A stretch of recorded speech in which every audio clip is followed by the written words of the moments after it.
السلام علیکم دوستوں، میں ہوں سمیہ فردوس۔ دینی معلومات اور خواب کی تعبیر میں آپ تمام لوگوں کی خوش آمدید ہو۔ تو ویڈیو شروع کرنے سے پہلے میں آپ تمام لوگوں سے گزارش کرتی ہوں کہ ہمارے اس چینل کو لائک کریں، شیئر کریں، سبسکرائب کریں اور اس ویڈیو کے آخر تک بنے رہیے۔ ہمارے نبی صلی اللہ علیہ وسلم کی امت سے محبت۔ ایک مرتبہ ہمارے پیارے نبی صلی اللہ علیہ وسلم اپنے روم میں لیٹے ہوئے تھے۔ آپ صلی اللہ علیہ وسلم کے ساتھ حضرت جبرائیل علیہ السلام بھی موجود تھے۔ اتنے میں ملک الموت آپ صلی اللہ علیہ وسلم کے دروازے پر آ کر دروازہ کھٹکھٹاتے ہیں۔ ہمارے پیارے نبی صلی اللہ علیہ وسلم جبرائیل علیہ السلام کو حکم دیتے ہیں کہ اے جبرائیل جاؤ، دیکھو کہ دروازے پر کون ہے۔ حضرت جبرائیل جا کر دیکھتے ہیں تو ملک الموت اندر آنے کی اجازت طلب کرتے ہیں۔ حضرت جبرائیل علیہ السلام آپ کے پاس آ کر فرماتے ہیں کہ یا رسول اللہ، دروازے پر تو ملک الموت کھڑے ہیں، اندر آنے کی اجازت طلب کر رہے ہیں۔ اللہ اکبر! ملک الموت اور اندر آنے کی اجازت طلب کرنا، واہ رے یا رسول اللہ، آپ کی کتنی بڑی ہستی ہے، ہم تو خوش قسمتی ہے کہ ہم آپ کے امتی ہیں۔ پھر جب حضرت ملک الموت اندر آتے ہیں تو سب سے پہلے سلام کرتے ہیں، السلام علیکہ یا رسول اللہ، اور فرماتے ہیں کہ آپ پہلی ہستی ہے جنہیں میں پہلی مرتبہ سلام کر رہا ہوں۔ پھر ملک الموت فرماتے ہیں کہ یا رسول اللہ، اللہ تعالیٰ فرماتا ہے کہ اگر میرے حبیب آنا چاہتے ہیں تو لے کر آنا، اگر دنیا میں رہنے کی خواہش کرتے ہیں تو چھوڑ کر آنا۔ تو آپ کیا کہتے ہو؟ ہمارے پیارے نبی صلی اللہ علیہ وسلم مسکراتے ہوئے حضرت جبرائیل علیہ السلام کے چہرے مبارک کو دیکھتے ہیں اور کہتے ہیں کہ اے جبرائیل، کیا کہتے ہو، جاؤں یا رہ جاؤں؟ حضرت جبرائیل فرماتے ہیں کہ یا رسول اللہ، اللہ تعالیٰ تو آپ کے ملاقات کا منتظر ہے۔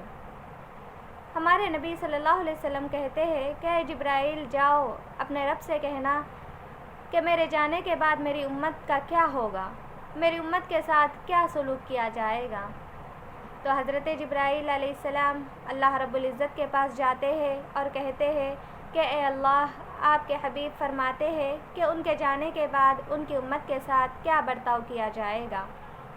تو اللہ تعالیٰ فرماتا ہے کہ اے جبرائیل، میرے حبیب سے کہنا کہ آپ کے جانے کے بعد آپ کی امت کے ساتھ ہم اچھا سلوک کریں گے۔ پھر ہمارے جبرائیل علیہ السلام ہمارے آقا دو جہان صلی اللہ علیہ وسلم کے پاس آ کر فرماتے ہیں کہ یا رسول اللہ، اللہ تعالیٰ کہتا ہے کہ آپ کے جانے کے بعد ہم آپ کی امت کے ساتھ اچھا سلوک کریں گے۔ سبحان اللہ! میرے پیارے دوستوں، یہاں پر غور کیجئے کہ ہمارے نبی صلی اللہ علیہ وسلم کے پاس موت کا فرشتہ آ کر کہتا ہے کہ اللہ تعالیٰ آپ کو لے جانے کا حکم دیتے ہیں۔ ذرا غور کیجئے، ہمارے نبی کے وفات کا وقت ہے اور اس وقت میں بھی ہمارے آقا صلی اللہ علیہ وسلم کو اپنی امت کی پڑی ہوئی ہے، اپنی امت کی فکر ہے۔ ذرا دیکھیے کہ آج یہ امت حرام کھانے میں تلی ہوئی ہے، سود کھانے میں تلی ہوئی ہے، یتیموں کا مال دبوچنے میں تلی ہوئی ہے، ماں باپ کی نافرمانی میں تلی ہوئی ہے، نمازوں کی پابندی نہیں کرتی، تو کیسے ہم جنت میں داخل ہوں گے؟ تو کیسے ہم نبی کے امتی ہوں گے؟ لیکن ہمارے نبی کو آخری وقت میں بھی امتی امتی کہہ کر ہمارے نبی چل بسے ہیں۔ ہمارے نبی آخری وقت ہم اپنی امت کو دو حکم دے کر چل بسے ہیں، اے میری امت نماز نہ چھوڑنا، اے میری امت نماز نہ چھوڑنا، اور میری امت کے یتیموں پر رحم کرنا، ان پر سختی کا معاملہ نہ کرنا۔ نماز ہمارے نبی کے آنکھوں کی ٹھنڈک ہے، لیکن آج ہماری نمازیں قضا ہو رہی ہے۔ آج ہم نبی کے آنکھوں کی ٹھنڈک نہیں بلکہ جلن بن گئے ہیں۔ تو آخر ہم دنیا آخرت میں کیسے کامیاب ہو سکتے ہیں؟ میں ایک واقعہ سناتی ہوں۔ ایک حدیث کے مطابق حضرت عائشہ صدیقہ رضی اللہ عنہا فرماتی ہے کہ ایک مرتبہ ہم پیارے نبی صلی اللہ علیہ وسلم وہ چارپائی پر یعنی تخت پر لیٹے ہوئے تھے، کبھی ادھر کبھی ادھر، کبھی اپنا پیٹ چارپائی یعنی تخت کو لے جا کر چپکا رہے تھے۔ اب حضرت عائشہ کہتی ہے کہ یا رسول اللہ آپ کو کیا ہو گیا ہے؟ تو اللہ کے رسول فرماتے ہیں اے عائشہ بھوک بڑی لگی، اے عائشہ بھوک بڑی لگی، بھوک کی وجہ سے مجھے بہت بے چینی ہو رہی ہے۔ اللہ اکبر، دونوں جہاں کے نبی اور بھوک کی وجہ سے تڑپ رہے ہیں۔ اگر وہ چاہتے تو اللہ رب العزت جنت سے پھلیں اتار دیتا، جنت سے رزق کے دروازے اتار دیتا، جنت سے دسترخوان اتار دیتا۔